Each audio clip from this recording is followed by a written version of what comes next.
ये कहानी है एक गरीब मोची की जो एक छोटे से गांव में अपनी पत्नी के साथ रहता था। मोची के घर के हालात दिन पर दिन बिगड़ते जा रहे थे। घर में जो भी राशन था वो भी खत्म होता जा रहा था। ऐसे ही एक दिन मोची ने अपनी पत्नी से कहा, अब मुझे और यहाँ नहीं रहना। यहाँ ना तो कोई कमाई हो पा रही है और ना ही कोई काम मिलता है। अरे पड़ोस का गांव बहुत बड़ा है, अब मैं वहाँ जाकर अपना मोचीगिरी का काम करूँगा। कुछ दिन घर से दूर रह लूँगा, कम से कम घर का खर्चा चलाने लायक कमाई तो हो जाएगी वहाँ। क्यों, वहाँ के लोगों के जूते चप्पल ज्यादा टूटे हैं क्या, जो आपको वहाँ जाकर ही मोचीगिरी करनी है? अरे अपनी जन्मभूमि में रहकर तो सिक्के कमाए नहीं जाते, पराए गांव जाकर कमाएंगे ये पैसे। अगले दिन सुबह सुबह मोची चुपचाप अपने जूते चप्पल ठीक करने का सामान उठाकर दूसरे गांव की ओर निकल पड़ा। दोपहर होने तक वह पड़ोस के गांव माहुलबनी में पहुंच गया। हारा थका मोची जब माहुलबनी के बाजार में पहुंचा तो हैरान रह गया, क्योंकि वहां तो पहले से ही काफी मोची अपनी दुकान लगाए बैठे थे। अरे यहाँ तो पहले से ही इतने मोची अपनी दुकान लगाए बैठे हैं। ऐसे में मुझ अनजान मोची के पास ग्राहक कैसे आएगा? लगता है यहाँ से भी खाली हाथ ही जाना पड़ेगा मुझे। नहीं, खाली हाथ घर भी तो नहीं जा सकता। तभी मोची को ग्राहकों को अपने पास बुलाने की एक युक्ति सूझी। उसने अपनी दुकान लगाई और उस पर एक बोर्ड लगाकर बड़े बड़े शब्दों में लिख दिया, जूतों का अस्पताल। हमारे यहाँ जूतों का इलाज किया जाता है। नए जूते बनवा लो, नए जूते बनवा लो, या अपने पुराने जूते बिल्कुल नए जूतों की तरह बनवा लो। लोगों ने जब ये सब देखा तो उन्हें कुछ नया देखने को मिला। नए जूते बनवा लो, नए जूते बनवा लो, या अपने पुराने जूते बिल्कुल नए जूतों की तरह बनवा लो। जूतों का अस्पताल?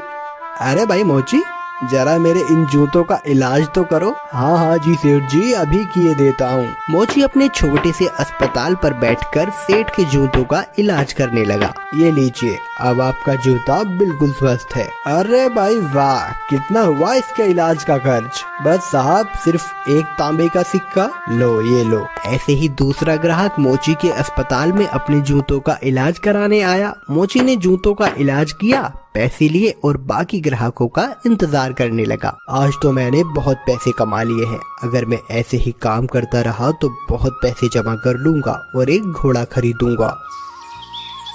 उसने बहुत मेहनत से काम किया और कुछ ही दिनों में 4 सोने के सिक्के जमा कर लिए। उनमें से उसने 2 सोने के सिक्कों के बदले एक व्यापारी से एक घोड़ा खरीदा और घर लौटने का फैसला किया। अगले दिन उसने अपना सारा सामान बांधा और घर के लिए निकल पड़ा।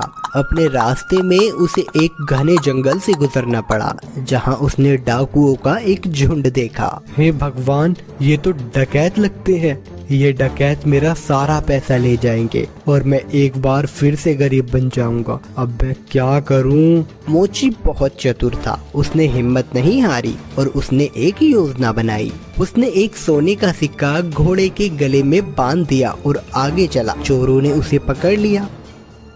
अरे ओ, फटाफट अपना सारा पैसा निकालो, चलो जल्दी करो।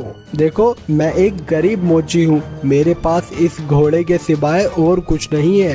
कृपया मुझे जाने दो डाकू भाई। जैसे ही उसने ये सुना, घोड़ा रेका और उसके गले से वो सोने का सिक्का नीचे जमीन पे गिर गया। अच्छा मक्कार झूठे, हमसे झूठ बोलने की तेरी हिम्मत कैसे हुई? अगर तेरे पास कुछ नहीं था तो ये सोने का सिक्का तेरे पास कहाँ से आया? रुकिए, अभी मैं आपको सब सच बताता हूँ। दरअसल ये घोड़ा सोना उत्पन्न करता है, इसी वजह से मुझे सारे पैसे मिलते हैं। ठीक है, ये घोड़ा तुझे हमें देना होगा, हम तभी तुझे यहाँ से जिंदा जाने देंगे। नहीं, बिल्कुल भी नहीं। अगर मैं इसे तुम्हें दे दूंगा तो मेरे पास कुछ भी नहीं बचेगा। चलो, हम तुम्हें इसके बदले 50 सोने के सिक्के देंगे। ठीक है, पर एक बात का ध्यान रखना कि बारी बारी से अपने साथ इस घोड़े को रखना, वरना आखिर में तुम सब पैसे के लिए लड़ते ही रह जाओगे। मोची ने घोड़ा बेच दिया और घर लौट आया। वो बहुत खुश था कि उसे सोने के सिक्के मिले थे। इस पैसे से उसने अपने ही गांव में थोड़ी सी जमीन खरीदी। इस बीच डकैत भी घोड़े को लेकर अपने अड्डे पर पहुंच गए। वहां डकैतों के सरदार ने अपने आदमियों से कहा, इस गिरोह का सरगना होने के नाते इस घोड़े को सबसे पहले मैं रखूंगा। उन सब ने अपने सरदार की बात मानी और उस रात सरदार अपने अड्डे पर उस घोड़े के साथ सोया। अगली सुबह जब वो उठा तो उसने देखा कि वहां अस्तबल में कुछ भी नहीं था। उसने पूरा अस्तबल सही से देखा पर उसे कुछ नहीं मिला। वो जान गया कि इस मोची ने उसे बेवकूफ बनाया है। इस बीच एक और डकैत वहां आया। सरदार, आपको सोना मिला? हमें भी बताइए कि कितने सोने के सिक्के घोड़े ने उत्पन्न किए। तुम खुद ही ये पता लगा लोगे जब आज रात तुम खुद ही इस घोड़े को रखोगे। सरदार ने किसी से कुछ नहीं कहा क्योंकि वह अपने आप को बेवकूफ साबित नहीं होने देना चाहता था। एक एक करके सभी डकैतों ने घोड़े को अपने साथ रखा पर उनमें से किसी को कुछ नहीं मिला। वे सब समझ गए कि उन्हें बेवकूफ बनाया गया है। उस मोची ने हमें बेवकूफ बनाया है, अब हम उसे सबक सिखाएंगे। सरदार, उसने ये साधारण सा घोड़ा हमें 50 सोने की मोहरों में बेचा है। हम उससे अपना पैसा वापस लेंगे और हमें धोखा देने की जुर्रत की सजा देंगे। हाँ चलो चलो। वे सब के सब मोची के घर की तरफ निकल पड़े। मोची अपने खेतों में काम कर रहा था। उसने सभी डकैतों को अपने घर की तरफ आते हुए देख लिया। मोची जल्दी से अपने घर में गया और अपनी पत्नी से बोला, अरे भाग्यवान, मेरी बात ध्यान से सुनो। अभी एक डकैतों का झुंड यहाँ आएगा और जब वो मेरे बारे में पूछे तब तुम उनसे कहना कि मैं खेतों में काम कर रहा हूँ। फिर हमारे कुत्ते जबरा को भेजना मुझे बुलाने के लिए। ये कहकर वो अपने घर के पीछे छुप गया। कुछ देर के बाद चोर वहाँ आ पहुँचे। वो मोची कहाँ है? बुलाओ उसे, हम उससे बात करना चाहते हैं। वो तो खेत पर गए हुए हैं। आप रुकिए, मैं अभी अपने कुत्ते को भेजती हूँ उन्हें बुलाने के लिए। जबरा, तनिक अपने मालिक के पास तो जाना और जाकर उनसे कहना कि कुछ लोग उनको बुलाने आए हैं। ये सब क्या है? क्या जबरा सचमुच तुम्हारे पति को यहाँ ले आएगा? जरूर, वो हर बात समझता है। जब वो खेत पर होते हैं और मुझे उनसे बात करनी होती है तो मैं बस जबरा को उनके पास भेज देती हूँ और जबरा मेरी बातें उन तक पहुँचा देता है। डकैत मोची की पत्नी से बात कर रहे थे तभी मोची वहाँ आ पहुँचा। ओह डकैत भाई, आप आए हैं। जबरा ने मुझे बताया कि आप मुझसे कुछ बात करना चाहते हैं। हमें तुम्हारे इस घोड़े से कुछ नहीं मिला। तुमने हमें धोखा दिया, हमसे झूठ बोला।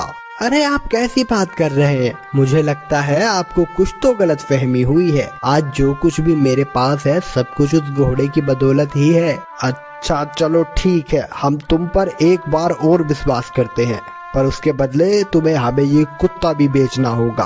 अरे नहीं, बिल्कुल भी नहीं, मैं इस कुत्ते को तुम्हें नहीं बेच सकता। अरे चलो, हम इसके लिए तुम्हें 40 सोने के सिक्के देंगे। थोड़ा इनकार करने के बाद मोची सहमत हो गया कुत्ता बेचने के लिए।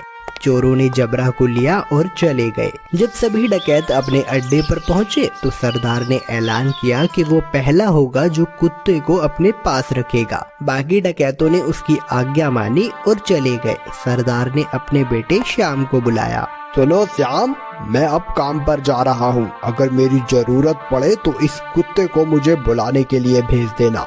जैसा आप कहो पिताजी। कुछ देर बाद एक डकैत को अपने सरदार से एक काम आन पड़ा। उसने श्याम के पास आकर सरदार को बुलाने के लिए कहा, आप रुकिए, मैं तुरंत उन्हें बुलावा भेजता हूँ। जबरा, जा और जाकर पिताजी से कहना कि कोई वहाँ आया है उनसे मिलने।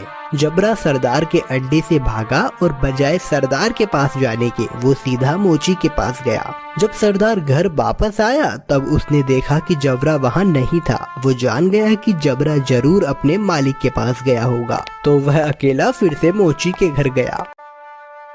सुनो, क्या जबरा तुम्हारे पास आया हुआ है? हाँ, वो यहाँ आया है। मेरे ख्याल से उसे जरूर मेरी याद आ रही होगी। मेरी मानिए तो उसे थोड़ा सा समय दीजिए, अंत में वो आपको अपना मालिक स्वीकार करने ही लगेगा। सरदार जबरा को वापस ले गया और उसने अगले दिन उसे अपने साथी को दे दिया। जबरा सारे डकैतों के साथ एक एक करके रहा, पर वह हर दिन मोची के पास वापस लौट आता। सबने ये जान लिया कि एक बार फिर से मोची ने उनका बेवकूफ बनाया है। उन सब ने विचार विमर्श किया। इस बार हम बेवकूफ नहीं बनेंगे, मैं उस मोची को अब सबक सिखाऊंगा। इस बार सारे डकैत मोची के घर पहुँचे। उन्होंने मोची की एक न सुनी और मोची को एक बोरे में डाला और उसे लेकर वहाँ से चल दिए उसे सबक सिखाने के लिए। मोची चुपचाप बोरे में पड़ा रहा। रास्ते में वे सब एक मंदिर के पास से गुजरे, तभी एक डकैत ने कहा, सरदार, गर्मी बहुत ज्यादा है, क्यों ना कुछ देर यहीं आराम किया जाए। सरदार भी उसकी बात मान लेता है और मोची को वहीं छोड़कर मंदिर में आराम करने के लिए चले जाता है। सुअरों का एक झुंड वहां से गुजर रहा था और जब मोची ने सुअरों के झुंड की आवाज सुनी तो मोची को एक उपाय सूझा और उसने तेज आवाज में चिल्लाना शुरू किया, मैं ऐसा नहीं करूँगा, मैं ऐसा नहीं करूँगा, मुझे छोड़ दो, मुझे जाने दो। सुअरों के मालिक ने उसकी आवाज सुनी और वो उसकी ओर आया। अरे रुको रुको, क्या हुआ, तुम क्या नहीं करोगे? किसने तुम्हें इस बोरे में डाला? वो मेरी शादी जबरदस्ती जमींदार की बेटी से करवाना चाहते हैं, पर मैं शादी नहीं करवाना चाहता। क्यों भाई, क्या तुम पागल हो? अगर मैं तुम्हारी जगह होता तो मैं यकीनन उसकी लड़की से शादी करता। अगर ऐसी बात है तो आओ, मैं तुम्हें बोरे में डाल देता हूँ और तुम जाकर उसकी लड़की से शादी कर लो। सचमुच? बेशक, लेकिन पहले मुझे बाहर तो निकालो। सुअरों के मालिक ने मोची को बोरे से बाहर निकाला और खुद बोरे के अंदर घुस गया। मोची ने उसे बांध दिया और उसके सुअरों को लेकर वहां से चला गया। शाम को डकैत मंदिर से बाहर आए, बोरे को लिया और चले गए।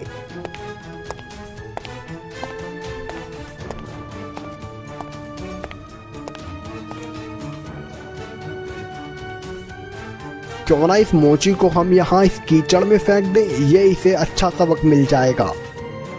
डकैतों ने उसे कीचड़ में फेंक दिया और वहां से चले गए। वापस आते हुए उन्होंने मोची को सड़क पर देखा और वो हैरान रह गए। अरे तुम यहाँ कैसे पहुँचे? डकैत भाई, उस कीचड़ के नीचे एक जादू स्थान था और वहाँ बहुत सारा सोना था और बहुत सारे सुअर उस सोने की रखवाली किया करते थे। मैं इन सुअरों की मदद से वहाँ से वापस आया और कुछ सोना भी अपने लिए लेकर आया हूँ। अब फिर से वहीं जा रहा हूँ। अरे सुनो, हमें तुम उस जादुई स्थान पर ले चलो और खबरदार, तुम वहाँ रखे सोने को अब हाथ भी नहीं लगाओगे। पर मैं, अरे जैसा मैं कहता हूँ वैसा करो।